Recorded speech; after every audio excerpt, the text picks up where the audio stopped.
Hello दोस्तों, एक बार फिर से आप सभी का स्वागत है एजुकेशन बाइट पर।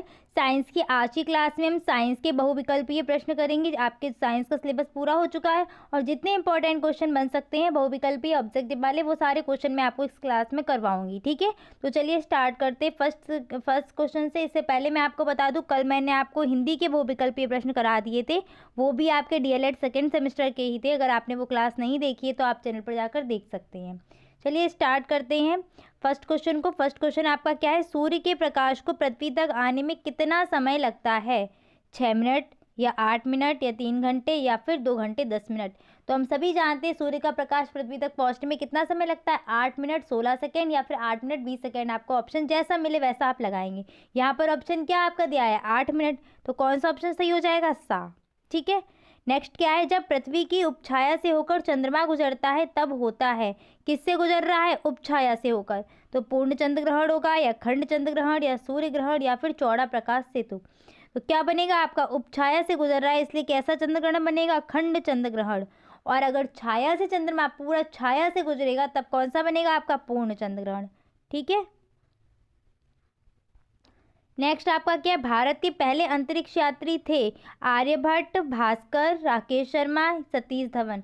तो भारत के पहले अंतरिक्ष यात्री आपके कौन थे, राकेश शर्मा। ठीक है, नेक्स्ट आपका क्वेश्चन है, नासा का मुख्यालय स्थित है? तो नासा का मुख्यालय कहाँ पर है, आंध्र प्रदेश में, यूरोपीय संघ में, बेंगलुरु में या वाशिंगटन डीसी में? नासा का मुख्यालय आपका कहाँ है, वाशिंगटन डीसी में। यहाँ पर ये क्वेश्चन मुझे याद आ रहा है, अब आप मुझे बताइएगा कमेंट सेक्शन में, इसरो का मुख्यालय कहाँ पर है, किसका, इसरो का मुख्यालय। ठीक है, नेक्स्ट क्वेश्चन आपका है, सूर्य का सबसे निकटतम ग्रह, सबसे निकटतम यानी कि सबसे पास, तो सबसे पास कौन सा है सूर्य का, अरुण, शनि, वरुण, बुध में कौन पास है सबसे, बुध। तो इसका आंसर हो जाएगा आपका दा यानी कि बुध। फिर क्वेश्चन है आपका, सूर्य का सबसे दूरस्थ ग्रह यानी कि सबसे दूर ग्रह कौन सा है? तो लास्ट में आपका कौन सा आता है, वरुण। इसका आंसर क्या हो जाएगा आपका, वरुण। नेक्स्ट क्वेश्चन है, बलुई दोमट मिट्टी में रेत की मात्रा होती है 60 से 80%, 50 से 60%, 60% या फिर 60% से अधिक। तो बलुई दोमट मिट्टी में क्या है, बालू जैसा रेत, रेत की मात्रा सीधी सी बात है अधिक होगी, तो उसमें कितनी होगी रेत की मात्रा, इसमें आपकी रेत की मात्रा होती है 60 से 80%। ठीक है, इसको नोट भी कर लेना आप लोग। नेक्स्ट आते हैं, नियमित खाद के प्रयोग से होता है क्या होगा, उपज की वृद्धि होगी, पानी की वृद्धि होगी, मिट्टी की वृद्धि होगी या इनमें से कोई नहीं? तो सीधी सी बात है, नियमित खाद का प्रयोग करेंगे तो क्या हो जाएगा, उपज की वृद्धि हो जाएगी। नेक्स्ट आइए देखिए, कंपोस्ट खाद बनाई जाती, कंपोस्ट खाद किससे बनाई जाएगी, गोबर से, कूड़ा कचरा से, आ और बा दोनों से या फिर इनमें से कोई नहीं? तो जो कंपोस्ट खाद है वो गोबर और कूड़ा कचरा दोनों से बनाई जाती है, इसलिए कौन सा ऑप्शन करेक्ट हो जाएगा आपका, सा, आ और बा दोनों से। नेक्स्ट क्वेश्चन है आपका, नाइट्रोजनी उर्वरक से पौधों में पौधे बढ़ते हैं अतिशीघ्र गति से, बढ़ते ही नहीं है, धीमी गति से या इनमें से सभी? तो क्या होगा इसका आंसर, जब नाइट्रोजनी उर्वरक उनको मिलेगा तो उससे क्या होगा, पौधे जल्दी जल्दी बढ़ेंगे यानी कि अतिशीघ्र गति से पौधे बढ़ेंगे। नेक्स्ट क्वेश्चन है आपका, कीटनाशक दवाओं का प्रयोग से वृद्धि होती है? कीटनाशक दवाओं का प्रयोग करेंगे तो किस चीज़ की वृद्धि होगी, रोगाणु प्रतिरोधा में, कीड़े मकोड़ों में, इल्लियों में या इनमें से कोई नहीं? तो यहाँ पर क्या हो जाएगा, जब कीटनाशक दवा का यूज़ करेंगे तो क्या है, कीड़े मरेंगे ना, यानी कि रोग प्रतिरोधक क्षमता में वृद्धि हो रही है, यानी कि रोगाणु प्रतिरोधा में वृद्धि होगी। ठीक है, नेक्स्ट आते हैं, खरीफ की फसल इनमें से कौन सी है, गेहूं, चना, मटर, धान। तो खरीफ की फसल इसमें कौन सी हो जाएगी, आपकी धान, यानी कि बाकी सब क्या है, रवि की फसल है। तो आप यहाँ पर क्या नोट करेंगे, खरीफ की तो धान हो गई और बाकी रवि की फसल लिख के आप सब क्या कर लेंगे, रवि की फसलों को याद कर लेना। ठीक है, नेक्स्ट आते हैं, हैरो खेत से क्या निकालने के काम आता है? तो हैरो से क्या निकाला जाता है, खरपतवार, पानी, मिट्टी या उपरोक्त सभी? तो हैरो से हम निकालते हैं खरपतवार, जो निकल आते हैं ना, वो आपके जो खेतों में जो फसल के अलावा जो चीज़ें निकल आती हैं, घास वगैरह, वो सब होते हैं खरपतवार में। नेक्स्ट आता है आपका, डिबलर से बुवाई नहीं होती। डिबलर से किसकी बुवाई नहीं होगी, गेहूँ की, चने की, धान की या बाजरा की? तो सीधी सी बात है, धान की हमने खेती देखी हुई है, धान को हाथों से लगाया जाता है ना, एक एक उसके पौधे को लगाते हैं, तो आपकी डिबलर से किसकी बुवाई नहीं होगी, धान की बुवाई। ठीक है, नेक्स्ट क्वेश्चन है आपका, सिंचाई की कटाऊ पानी विधि है कौन सी है, अपलावन विधि या अपलावन या प्रवाह विधि, कूड़ विधि, क्यारी विधि या फिर छिटका विधि? तो कटाऊ विधि जो होती है, कटाऊ पानी विधि, वो होती है आपकी अपलावन या प्रवाह विधि को बोलते हैं। नेक्स्ट आते हैं बल का एसआई मात्रक क्या है, तो बल का एसआई मात्रक आपका न्यूटन होता है। बल का फॉर्मूला क्या होता है, F बराबर ma, इसको नोट कर लेना। और यहाँ से अगर आप मात्रक निकालना चाहे तो आप निकाल सकते हैं। m है आपका द्रव्यमान और a है आपका त्वरण। m का क्या हो जाएगा किलोग्राम और त्वरण का क्या होता है मीटर प्रति सेकेंड स्क्वायर। तो एक ये भी आपका बल का मात्रक बन जाएगा। यहाँ पर एसआई का पूछा था तो हमने एसआई का बता दिया। नेक्स्ट क्या है, MKS पद्धति में कार्य का मात्रक क्या होता है, तो कार्य का मात्रक आपका क्या होता है न्यूटन, न्यूटन मीटर या जूल, न्यूटन प्लस मीटर। तो कार्य का मात्रक आपका होता है MKS पद्धति में जूल। कार्य का फॉर्मूला क्या होता है, W बराबर W कार्य होता है, F यानी कि बल गुणा विस्थापन। ठीक है, कार्य का मात्रक सॉरी यहाँ पे फॉर्मूला क्या होगा, W बराबर F इंटू डी। और यहाँ से आप कार्य का नया वो निकाल सकते हैं, इसकी यूनिट क्या निकल के आएगी, F की यूनिट क्या होती है न्यूटन, अभी बताया चली ना आपको न्यूटन। और डी आपका विस्थापन है तो इसका क्या हो जाएगा मीटर, न्यूटन इंटू मीटर आपका। ठीक है, और यहाँ पर क्या ऑप्शन दिया था न्यूटन प्लस मीटर, इसलिए ये ऑप्शन आपका गलत हो गया था। नेक्स्ट आते हैं किसी वस्तु में गति के कारण कार्य करने की क्षमता को क्या कहेंगे, गतिज ऊर्जा, यांत्रिक ऊर्जा, स्थितिज ऊर्जा, विद्युत ऊर्जा। तो यांत्रिक ऊर्जा तो होती, यांत्रिक ऊर्जा के ही दो प्रकार होते, गतिज और स्थितिज। अब सीधे सीधे गति के कारण पूछ लिया तो हम क्या ऑप्शन लगाएंगे, गतिज ऊर्जा। नेक्स्ट क्वेश्चन पर आइएगा, चिमटा उदाहरण है। चिमटा किसका उदाहरण है, प्रथम श्रेणी के उत्तोलक का, द्वितीय श्रेणी के उत्तोलक का, तृतीय श्रेणी के उत्तोलक का या एक मशीन का। तो चिमटा किसका उदाहरण होता है आपका, चिमटा आपका उदाहरण होता है तृतीय श्रेणी के उत्तोलक का। अब यहीं पर आप उत्तोलक को समझ लीजिए कि उत्तोलक में क्या होता है। तो उत्तोलक में आपकी तीन चीज़ें मैंने आपको बताई थी, एक होता था आपका भार, दूसरा होता था आलम्ब और तीसरा आपका क्या होता था बल। ठीक है, आलम्ब क्या चीज़ होती है, जहाँ से कोई वस्तु घूम रही हो, जैसे हम नल का हत्था घुमाते हैं ना, ये आपका नल लगा हुआ है, यहाँ पर कुछ होगी चीज़ और यहाँ पर एक हत्था होता है, हत्थे को ऊपर नीचे करते तो हत्था घूमता ऊपर से ही तो है, जहाँ से कोई चीज़ घूम रही हो। कैंची है, कैंची में बीच में एक बोल्ट लगा होता है ना, वहाँ से कैंची घूमती है, यानी कि ऊपर और नीचे हो रही होती है, वो चीज़ आपकी कहलाती है आलम्ब। भार क्या होगा, कोई ना कोई वस्तु होगी वहाँ पर, उसको भार लेंगे हम। और बल क्या होगा, जो भी हम उस पर दबाव या दाब डाल रहे होंगे वो हमारा होता है बल। अब होता क्या है यहाँ पर आपका, जो तीन प्रकार के उत्तोलक हैं उन सभी उत्तोलक में है क्या आपका, कोई ना कोई एक चीज़ बीच में रहेगी। तीन मान थे ना आपके, एक था आलम्ब, एक था भार और एक था बल। तो एक किसी में आपका बल बीच में होगा, किसी में आपका भार बीच में होगा और किसी में आपका क्या बीच में होगा, आलम्ब। ठीक है, ये तीनों चीज़ें आपकी बीच बीच में होती हैं। पहले हम बात करेंगे प्रथम श्रेणी के उत्तोलक की, इसमें आपका बीच में क्या रहता है, आलम्ब। क्या बीच में रहेगा आपका, आलम्ब बीच में रहेगा, यानी कि जहाँ से कोई चीज़ घूम रही होगी वो चीज़ हिस्सा बीच में रहेगा। ठीक है, इसमें आपका सबसे अच्छा उदाहरण आपको क्या मिल जाएगा, कैंची मिल जाएगी। कैंची में इधर हम उंगलियों में कैंची फंसाते हैं, आगे हम किसी सामान या वस्तु को रखते हैं, बीच में से वो घूम रही होती है, आलम्ब है बीच में। अब द्वितीय श्रेणी के उत्तोलक की बात करें तो इसमें बीच में क्या रहता है आपका भार, यानी कि कोई वस्तु रहेगी। अगर हम बात करेंगे नींबू निचोड़ने की मशीन की, तो नींबू निचोड़ने की जो मशीन होती है आपकी, उसमें देखा हो आपने, यहाँ से वो क्या है कुछ हिस्सा उसका घूमता है, यहाँ पर हाथ से हम दबाव डालते, बीच में नींबू रखा जाता है। अगर आपके आसपास हो नींबू निचोड़ने की मशीन तो देख लेना, तो वस्तु उसमें बीच में रहती है। ठीक है, द्वितीय श्रेणी के उत्तोलक का एग्जाम्पल हो गया। अब आ जाइए तृतीय श्रेणी के उत्तोलक की, तो इसमें बीच में क्या लगेगा आपका, सीधी सी बात है बल रहेगा। ठीक है, इस तरीके से इनको याद कर लो। चिमटा, चिमटा में आगे के कोने पर रोटी होती है, यानी कि वो उसका क्या हो गया, भार हो गया। पीछे के कोने पे क्या होता है, वहाँ से घूम रहा होता है, आलम्ब होता है, बीच में हम पकड़ के उस पर बल लगा रहे होते हैं। तो चिमटे का उदाहरण ये आपका ये हो गया तृतीय श्रेणी का उत्तोलक। इन सभी को समझिए बहुत अच्छे से कि किस में क्या चीज़ बीच में है, उसके बाद आप एग्जाम्पल जो भी आपका एग्जाम में आएगा आप लगा लेंगे। यहाँ पर मैं आपको कुछ एग्जाम्पल दे रही हूँ। पहला है आपका सरौता। बताइए सरौता आपका किस प्रकार का उत्तोलक है। ठीक है, सरौता किस प्रकार का उत्तोलक है। दूसरा मैं आपको दे रही हूँ हैंडपंप। ठीक है, आपका पहला क्वेश्चन मैं आपको दे चुकी थी और ये आपका है दूसरा क्वेश्चन। इसमें आप बताएंगे मुझे सरौता, हैंडपंप हो गया आपका, और आपका एक एग्जाम्पल दे सकते हैं हम चाकू। ठीक है, चाकू। ये तीनों किस प्रकार के उत्तोलक है, सरौता, हैंडपंप और चाकू, ये किस प्रकार के उत्तोलक है, तीनों का आंसर लिखना। ठीक है, फर्स्ट आपका सरौता हो जाएगा, सेकेंड आपका हैंडपंप और तीसरा चाकू। इन तीनों के आंसर आप कमेंट सेक्शन में लिखोगे। नेक्स्ट आते हैं पुनः प्राप्त करने वाली नवीकरणीय ऊर्जा का स्रोत कौन सा है। ठीक है, पुनः प्राप्त करने वाली। अब आपको याद रखनी नवीकरणीय ऊर्जाएं क्या होती हैं। नवीकरणीय ऊर्जाएं आपकी होती है जिन ऊर्जाओं को पुनः प्राप्त कर सकते हैं, यानी कि उनके वो ख़त्म नहीं होने वाली हैं।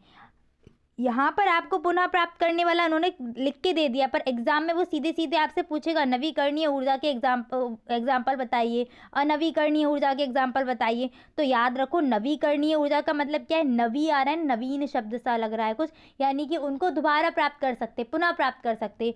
अनवीकरणीय यानी कि दोबारा प्राप्त नहीं कर सकते। नहीं कर सकने का मतलब क्या है कि उनके संसाधन या वो चीज़ें ख़त्म हो जाएंगी एक टाइम आने पर, ठीक है, और ये ख़त्म नहीं होंगी। अब इसमें बताओ क्या ख़त्म नहीं हो सकती है, ठीक है, जिनसे हम पुनः प्राप्त कर सकते हैं। पहला है आपका ज्वार भाटे की ऊर्जा, प्राकृतिक गैस, कोयला, पेट्रोलियम। तो देखो इसमें प्राकृतिक गैस, पेट्रोलियम, कोयला ये सब निकलते हैं ना ज़मीन से, कहीं ना कहीं से मिल रहे हैं, एक टाइम के बाद ये सब खत्म हो जाएंगे, ठीक है। कहाँ तक, अंदर कुछ बन तो रहा नहीं है ना, और इनको बनने में काफ़ी सालों का समय लगता है, ठीक है, हज़ारों करोड़ों वर्ष लग जाते हैं इनको बनने में। तो एक टाइम पर आकर ये ख़त्म हो जाएंगे। ज्वार भाटे की ऊर्जा क्या है, इसको बनाया जा सकता है, पुनः प्राप्त किया जा सकता है। ऐसे आपकी सौर ऊर्जा हो गई है, जल ऊर्जा, जहाँ से जल जो आपका पानी बह रहा है ना, वहाँ से जो ऊर्जा मिलेगी आपकी वो भी पुनः बनाई जा सकती है। तो ये सब आपके क्या हो गए, नवीकरणीय ऊर्जा के एग्जाम्पल हो गए। तो इसका आंसर आपका हो जाएगा ज्वार भाटे की ऊर्जा। नेक्स्ट है पुनः प्राप्त न होने वाली ऊर्जा होती है अनवीकरणीय ऊर्जा। इसमें आपके एग्जाम्पल कौन से आ जाएंगे, ऊपर जो एग्जाम्पल दिए गए थे ना आपके, कोयला भी आएगा, प्राकृतिक गैस भी आएगी, पेट्रोलियम भी आएगी, ठीक है। तो पहला इसमें अब ऑप्शन देख लो, कोयले की ऊर्जा, पवन ऊर्जा, सौर ऊर्जा, बहते पानी की ऊर्जा। तो क्या आ जाएगी आपकी, कोयले की ऊर्जा, ठीक है। पवन ऊर्जा और ये सब कहाँ पहुँच जाएंगे, ऊपर वाले के एग्जाम्पल में। तो इस देखिए आपके 2 क्वेश्चन दिए थे, इन सब से आप ये समझ गए कि कितनी सारी ऊर्जाएं, कौन कौन से एग्जाम्पल नवीकरणीय के आपको मिल गए और कौन कौन से एग्जाम्पल आपके मिल गए अनवीकरणीय ऊर्जा के। चलिए आगे बढ़ते हैं। नेक्स्ट क्वेश्चन आपका दिया गया है कि सौर ऊर्जा को सीधे विद्युत ऊर्जा में बदला जा सकता है। किसके माध्यम से बदला जा सकता है सौर ऊर्जा को विद्युत ऊर्जा में, तो सौर ऊर्जा को विद्युत ऊर्जा में सोलर कुकर के द्वारा, या सौर जल ऊष्मक के द्वारा, सौर भट्टी द्वारा, या सौर सेल द्वारा। तो सौर ऊर्जा विद्युत ऊर्जा में सीधे सीधे बदलती है सौर सेल के द्वारा। नेक्स्ट आते हैं, कार्य है अदिश राशि, सदिश राशि, अदिश राशि, न्यून राशि, या इनमें से कोई नहीं। तो कार्य आपकी होती है अदिश राशि, ठीक है। एफ क्या है, बल आपका कैसा है, अदिश है या सदिश है, विस्थापन कैसा है आपका, अदिश है या सदिश है, ये दोनों ही आपको पता होने चाहिए। विस्थापन आपकी होती है सदिश राशि और बल भी कैसी होती है आपकी, सदिश राशि, ठीक है। नेक्स्ट आपका क्वेश्चन दिया गया है ऊर्जा का मात्रक एमकेएस पद्धति में। तो ऊर्जा का मात्रक एमकेएस पद्धति में जो आपका कार्य का मात्रक है वही होता है, यानी कि जूल, आपका ऑप्शन सही हो जाएगा, ठीक है। ऊर्जा का मात्रक क्या हो जाएगा एमकेएस पद्धति में, जूल हो जाएगा। इन मात्रकों को आप एक तरफ से जो अभी आ रहे हो ना ऑब्जेक्टिव क्वेश्चन में, सबके मात्रक एक साइड से लिखते हुए चलिए, और जो मैं आपको बल वगैरह के बता रही हूँ उन सभी को एक साइड लिखते हुए चलिए, ताकि लास्ट टाइम पे बस आप उस पेज को खोलें और आपका रिवीजन हो जाए। चलिए आगे बढ़ते हैं। नेक्स्ट क्वेश्चन है आपका, यांत्रिक ऊर्जा कितने प्रकार की होती है। तो यांत्रिक ऊर्जा आपकी कितने प्रकार की होगी, 3, 2, 4, 6। यांत्रिक ऊर्जा आपकी 2 प्रकार की होती है, यानी कौन कौन सी, गतिज ऊर्जा और दूसरी स्थितिज ऊर्जा। ऊर्जा का प्रमुख स्रोत है चिमनी, लालटेन, सूर्य, इनमें से कोई नहीं। तो ऊर्जा का प्रमुख स्रोत यानी कि प्राकृतिक स्रोत भी बोल सकते हो, वो आपका क्या है, सूर्य है। वैसे तो लालटेन और इन सब से ही मिल जाएगी, पर प्राकृतिक और प्रमुख स्रोत सबसे पहले आपका सूर्य आ जाएगा। 1 जूल बराबर क्या होता है, तो अभी आपको बताया था W बराबर क्या था, F इंटू डी। W होता है 1 जूल, F का मान क्या होता है, न्यूटन में मात्रक होता है, इंटू और विस्थापन का मीटर में। तो क्या निकल के आ जाएगा, न्यूटन इंटू मीटर, यानी कि पहला वाला। नेक्स्ट आते हैं निम्न में से सरल मशीन है। तो सरल मशीन के एग्जाम्पल आपके क्या थे, पहिया, पेज, घिरनी, ये सभी। तो ये सभी आपकी सरल मशीनें होती हैं। फिर क्या है, सीढ़ी किस प्रकार का उत्तोलक होता है आपका, सीढ़ी आपका होता है तृतीय श्रेणी का उत्तोलक। नेक्स्ट आते हैं, सरल मशीनें हैं। सरल मशीनें इनमें से कौन कौन सी हैं, मोटरसाइकिल, घिरनी, सिलाई मशीन, उपरोक्त सभी। तो सरल मशीन आपकी कौन सी है, इसमें घिरनी है। पहिया, पेज, घिरनी, उत्तोलक, ये सब आपकी सरल मशीनों में आते हैं। चलिए आगे बढ़ेंगे। कोशिका का भाग है संयोजी ऊतक, केंद्रक, तंत्रिका तंत्र और प्रोटोप्लाज्म। तो बताइए कौन सा कोशिका का भाग है, कोशिका में क्या क्या चीज़ें मौजूद होती हैं, कोशिका द्रव्य होता है, केंद्रक होता है। तो केंद्रक आपका क्या हो जाएगा, कोशिका का भाग हो जाएगा एक, ठीक है। ऊतक तो कोशिका से मिलके ऊतक बनता है ना, कोशिका का भाग क्या हो जाएगा, इसमें केंद्रक हो जाएगा। नेक्स्ट क्वेश्चन है जीवन का मूल आधार क्या है? प्रोटोप्लाज्म, जीव द्रव्य, साइटोप्लाज्म, सेंट्रोसोम। तो जीवन का मूल आधार आपका होता है जीव द्रव्य। नेक्स्ट आपका है प्रकाश संश्लेषण की क्रिया में आवश्यक तत्व कौन कौन से हैं? तो प्रकाश संश्लेषण की क्रिया में होता क्या है? पौधों में जो क्लोरोफिल होता है ना, पौधों की पत्तियों में, ठीक है, वो क्लोरोफिल क्या करता है? सूर्य के प्रकाश को एब्जॉर्ब करेगा। उसके बाद जो पौधे ने जल ग्रहण किया है, वो जल और जो कार्बन डाइऑक्साइड ली गई है, वो सब मिलके क्रिया होगी उनमें, और भोजन का निर्माण होता है उनका, और ऑक्सीजन बाहर निकलती है। ठीक है, तो कौन कौन सी चीज़ें इसमें लगी? क्लोरोफिल लगा आपका, सूर्य का प्रकाश, और कार्बन डाइऑक्साइड और जल। चार चीज़ें इंपॉर्टेंट है, ये चार चीज़ें नहीं होंगी ये क्रिया नहीं होगी। तो देखिए आवश्यक तत्व तो ये चारों ही हो गए। ऑप्शन क्या है? कार्बन डाइऑक्साइड, जल, प्रकाश, उपरोक्त सभी। तो क्या आपका आंसर हो जाएगा? उपरोक्त सभी। मानव के शरीर में कितनी अस्थियां होती है? 204, 208, 206 और 216। तो मानव शरीर में आपकी हड्डियां होती हैं 206। नेक्स्ट आते हैं श्वसन अंग कौन सा है? हृदय, फेफड़े, ग्रीवा, सुषमा, सुषमना। तो क्या है आपका? फेफड़े आपका होता है श्वसन अंग। नेक्स्ट क्वेश्चन है कंकाल तंत्र के कार्य क्या है? शरीर को दृढ़ता प्रदान करना, श्वसन में सहयोग प्रदान करना, रक्त कणिकाओं का निर्माण करना, ये सभी। तो कंकाल तंत्र के कार्य हो जाएंगे ये सभी। दांतों के ऊपर चढ़े आवरण को क्या बोलते हैं? तो दांतों के ऊपर चढ़े आवरण को हम क्या बोलेंगे? Crown, pulp, enamel, dentine. तो आपका डेंटाइन होगा। ठीक है, सॉरी, कंकाल तंत्र वाला सही कर लीजिएगा। कंकाल तंत्र के कार्य आपके शरीर को दृढ़ता प्रदान करना, श्वसन में सहयोग प्रदान करना, रक्त कणिकाओं का निर्माण करना, ये सभी। तो कंकाल तंत्र का मतलब क्या है? आपका एक ढांचा तैयार करना। ठीक है, और जो क्या है, एक उसको बांधे रखता है चीज़ों को। तो इसका आंसर क्या हो जाएगा? शरीर को दृढ़ता प्रदान करना। श्वसन में कोई काम नहीं है इसका। ठीक है, उसके लिए खुद अलग अलग ऑर्गन्स दिए गए हैं। ठीक है, रक्त कणिकाओं का निर्माण भी नहीं, तो फिर ये सभी तो ऑप्शन सही नहीं होगा आपका। ठीक है, गलत में करवा गई वही, इसको करेक्ट कर लेना। इसका क्या हो जाएगा आपका? शरीर को दृढ़ता प्रदान करना। नेक्स्ट आते हैं दांतों वाला, तो इनेमल हो जाएगा इसका। नेक्स्ट आइए, दांतों को स्वस्थ रखने के लिए क्या लेना चाहिए? विटामिन ए और सी, विटामिन बी और सी, विटामिन ए और डी, विटामिन के। तो दांतों को स्वस्थ रखने के लिए आपको कौन सा लेना चाहिए? विटामिन ए और विटामिन डी। नेक्स्ट क्वेश्चन पर आइए, दांतों का कार्य है भोजन को फाड़ना, भोजन को चबाना, भोजन को छोटे छोटे टुकड़ों में काटना, उपरोक्त सभी। तो सीधी सी बात है, भोजन जो दांत थे हमारे सारे काम करेंगे। क्या हो जाएगा? उपरोक्त सभी।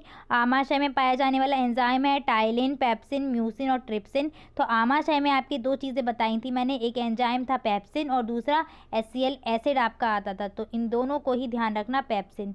तो पेप्सिन आपका आंसर हो जाएगा। शर्करा का नियमन करने में सहायक हार्मोन है, ये नया क्वेश्चन आपको मिल रहा है। ठीक है, तो इसको याद कर लीजिए। शर्करा का नियमन करने के लिए आपका जो सहायक हार्मोन है वो कौन सा है? आपका इंसुलिन है। ठीक है, इंसुलिन के ही इंजेक्शन लगते भी हैं जब डायबिटीज़ बहुत ज़्यादा बढ़ी हुई होती है, पता है ना आपको। तो शर्करा के नियमन में आपका कौन सा हार्मोन सहायक हो जाएगा? इंसुलिन हो जाएगा। ठीक है, नेक्स्ट क्वेश्चन है आपका कैल्शियम तथा फास्फोरस के नियमन का कार्य कौन सा करता है आपका? तो ये भी आपका नया क्वेश्चन आपको मिल रहा है। कैल्शियम और फास्फोरस के नियमन का कार्य आपका करता है पैराथर्मोन। ठीक है, जल में घुलनशील विटामिन आपके कौन से? Vitamin A, vitamin B, vitamin K, vitamin D. तो जल में घुलनशील आपके विटामिन है बी और विटामिन सी। ठीक है, अगर वसा में घुलनशील विटामिन की बात करें तो आपका कीड़ा मैंने ट्रिक बताई थी, जिसमें vitamin K, vitamin E, vitamin D और विटामिन ए हो जाएगा। ठीक है, ये आपके वसा में घुलनशील है, वो आपका जल में घुलनशील है। कौन कौन से? विटामिन बी और विटामिन सी। दांतों की मजबूती के लिए आवश्यक है फॉस्फोरस, कैल्शियम, कैल्शियम तथा फॉस्फोरस और कोई नहीं। तो दांतों की मजबूती के लिए आपके दोनों ही आवश्यक है, फॉस्फोरस भी और कैल्शियम भी। तो इसका ऑप्शन आपका करेक्ट हो जाएगा सा वाला। नेक्स्ट क्वेश्चन पर आइए, पैकेट का दूध संरक्षित किया जाता है किस माध्यम से? रसायनों द्वारा, हिमीकरण द्वारा, पाश्चुरीकरण द्वारा और किण्वन द्वारा। तो पैकेट का दूध संरक्षित होता है पाश्चुरीकरण द्वारा। लुईस पाश्चर ने इसकी खोज की थी। नेक्स्ट क्या है? परमाणु का समस्त द्रव्यमान निहित होता है प्रोटॉन में, प्रोटॉन तथा न्यूट्रॉन में, इलेक्ट्रॉन में और इलेक्ट्रॉन तथा न्यूट्रॉन में। द्रव्यमान संख्या किससे निकाली गई थी? P+N, यानी कि प्रोटॉन और न्यूट्रॉन में निहित है। तो क्या हो जाएगा? P और न्यूट्रॉन कहाँ? प्रोटॉन और न्यूट्रॉन, आपका सा ऑप्शन हो जाएगा। नेक्स्ट आते हैं, किसी तत्व का परमाणु क्रमांक बराबर होता है उसके परमाणु में उपस्थित। तो क्या बताया था? परमाणु क्रमांक को हम Z से शो करते थे। परमाणु क्रमांक किसके बराबर होता था? इलेक्ट्रॉन के बराबर और प्रोटॉन के बराबर होता था। तो बताइए किस किस के बराबर हो जाएगा आपका? न्यूट्रॉन की संख्या के, प्रोटॉन की संख्या के, प्रोटॉन तथा न्यूट्रॉन की संख्या के, प्रोटॉन तथा इलेक्ट्रॉन की संख्या के। तो Z आपका इलेक्ट्रॉन और प्रोटॉन दोनों संख्या के बराबर होता है। तो आपका दा वाला ऑप्शन करेक्ट हो जाएगा। चलिए आगे बढ़ते हैं। नेक्स्ट आपका 48 क्वेश्चन है, परमाणु के नाभिक में उपस्थित होते हैं। तो बताया था नाभिक में नाभिक आपका होता है इस तरीके से, और ऐसे इधर आपकी कक्षाएं होती है जिसमें इलेक्ट्रॉन चक्कर लगा रहा होता है। अंदर क्या बताया था, प्रोटॉन और न्यूट्रॉन। तो नाभिक में कौन कौन सी चीज़ें हो गई, प्रोटॉन हो गया एक, और दूसरा क्या हो गया, न्यूट्रॉन हो गया। वही पूछा है कि परमाणु के नाभिक में क्या क्या होता है, प्रोटॉन तथा न्यूट्रॉन, या प्रोटॉन तथा इलेक्ट्रॉन, या फिर इलेक्ट्रॉन तथा न्यूट्रॉन, या फिर इलेक्ट्रॉन तथा बीटा कण। अभी बताए नाभिक में क्या है, पी और एन मौजूद होते हैं, यानी कि प्रोटॉन और न्यूट्रॉन। तो इसका ऑप्शन आपका हो जाएगा आ। निष्क्रिय गैस का इलेक्ट्रॉनिक विन्यास क्या है, आपको बताया था कोई भी जो परमाणु होगा वो अपना अष्टक कंप्लीट कर लेगा तो उदासीन हो जाता है, फिर उसको किसी भी इलेक्ट्रॉन प्रोटॉन की ज़रूरत नहीं होती, इलेक्ट्रॉन की ज़रूरत नहीं होगी उसको लेने की या त्यागने की। ठीक है, अष्टक कंप्लीट का मतलब उसकी जो बाह्य कोश होगी ना, लास्ट में जो आपको दिख रहे हैं ना, इन बाह्य कोश में क्या होने चाहिए, उसके 8 होने चाहिए इलेक्ट्रॉन। ठीक है, तो देखिए आपको किस में 8 दिख रहे हैं, 8 दिख रहे हैं सा ऑप्शन में। तो ये आपका एक निष्क्रिय गैस का इलेक्ट्रॉनिक विन्यास है। ठीक है, अष्टक कंप्लीट करे हुए बैठा होगा वो। ठीक है, नेक्स्ट आते हैं 50 क्वेश्चन पर। परमाणु द्रव्यमान का अंतरराष्ट्रीय मात्रक है, तो परमाणु द्रव्यमान का जो द्रव्यमान आपका मापा जाता है वहाँ पर आपको डेफिनेशन में लिखा है भी था, कार्बन 12 का वहाँ पर जिक्र हुआ था। तो ऑप्शन क्या हो जाएगा आपका आ, कार्बन 12। ठीक है, हाइड्रोजन 1, नाइट्रोजन 14, ऑक्सीजन 16 ये सब नहीं है। ठीक है, कार्बन 12 का है, ये सब द्रव्यमान है सारे, चाहे हाइड्रोजन का हो, चाहे नाइट्रोजन, चाहे ऑक्सीजन, ये सब क्या है, द्रव्यमान है सबके। ठीक है, तो आज की क्लास में बस इतना ही। मैंने आपको 50 क्वेश्चन करवा दिए हैं साइंस के। ठीक है, आज आपके 50 क्वेश्चन हो गए। नेक्स्ट क्लास में भी हम साइंस के लगभग 50 क्वेश्चन कंप्लीट कर लेंगे। ठीक है, और आपके लगभग 100 क्वेश्चन हो जाएंगे, जिसमें से आपका आराम से आपको कॉन्फिडेंस लेवल भी आपका बिल्ड हो जाएगा, और आपको चीज़ें समझ में भी आ जाएंगी कि हाँ जितना पढ़ा है उसमें से हमें आखिर आ कितना रहा है। ठीक है, जो क्वेश्चन मैंने आपसे पूछे हैं उनके आंसर कमेंट सेक्शन में टाइप करना, और वीडियो अच्छी लगती है तो अपने दोस्तों को ज़्यादा से ज़्यादा शेयर करिएगा। मिलते हैं नेक्स्ट क्लास में। Thanks for watching and please like share and subscribe my channel. Bye bye, take care.